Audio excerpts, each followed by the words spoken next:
nos anos 80 para 90, eu tô com 54, então ali eu tava ainda, né, jovem, né?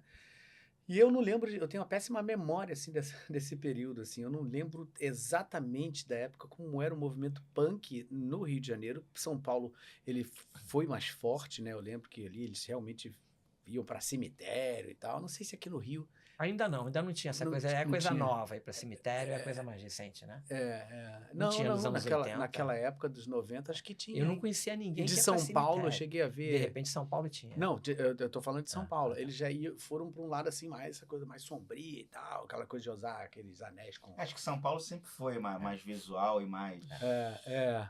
E aqui no Rio eu lembro que tinha, mas eu não me lembro o tamanho que isso chegou aqui, porque foi aquela ruptura da época do rock lá de hippies, do que veio dos 70 para virar para 80. Exatamente. Quer dizer, foi um movimento histórico forte, né? Um movimento punk, que às vezes as pessoas nem imaginam A o quão importância isso dele. foi grande Muito no importante, mundo, é. né? No mundo todo, né? Assim, de ruptura do anarquismo e tal, aquela coisa toda, né?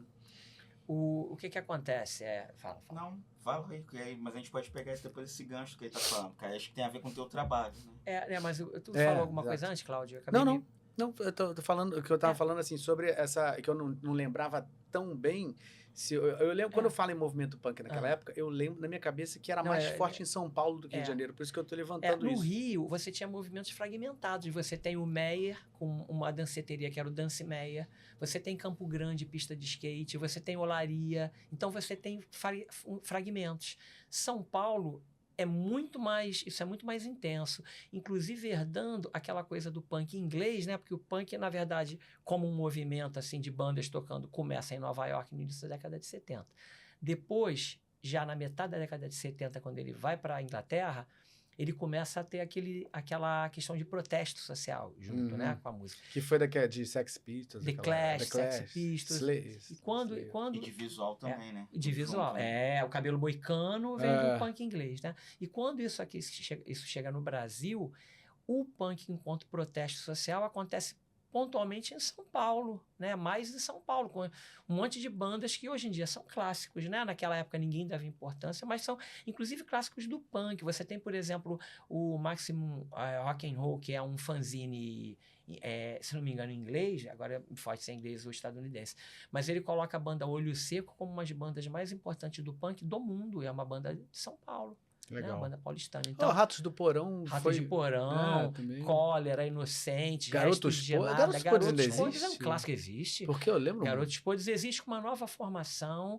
O que acontece? O período do Jair Bolsonaro, né, o período do governo de Jair Bolsonaro, houve muita dissidência, houve muito movimento. Inclusive, você estava falando da questão do meu mestrado, do meu doutorado. Quando eu falo do movimento punk no trabalho do mestrado, na perspectiva histórica do movimento punk. Eu falo muito da história, mas quando eu chego no trabalho do doutorado, que é 2020, está em todo aquele borbulhar daquela coisa toda. E o que aconteceu? Aí eu não falo mais no trabalho do doutorado na perspectiva histórica, porque eu estou vendo as coisas acontecerem. E teve muitas dissidências. E uma delas foi com relação aos Garotos Podres. Houve uma briga do cantor com a banda. Aí ele ficou mal, né? Ele ficou um tempo sob o nome de Dr. Mal, Satânico Dr. Mal e alguma coisa que eu não me lembro bem o nome. Era o Satânico Dr. Mal. E depois ele conseguiu o resgate do nome para ele, Garotos Podres, e ele remontou a banda. Então, Garotos Podres é um exemplo disso, de todo esse movimento que houve nesse período, né? Que foi o período que eu observei mais no trabalho, na escrita do trabalho do doutorado. Porque aí eu fui falar o quê? Do legado desse movimento punk. Porque tem uma diferenciação das bandas do B-Rock, que são as bandas das gravadoras, para o movimento punk.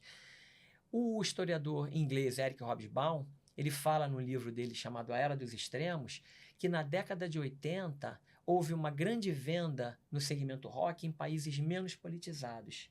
Aí eu levei para o meu orientador, o professor José Antônio Sepúlveda, da UF, da Educação. Por sinal, ele tem uma banda muito boa chamada Anacrônicos, está lançando um disquinho chamado Febre Amarela. Estava sugerindo ao Renato para levar num evento, que é uma banda muito boa. E o que acontece? Eu levei essa questão para ele e falei para ele, olha...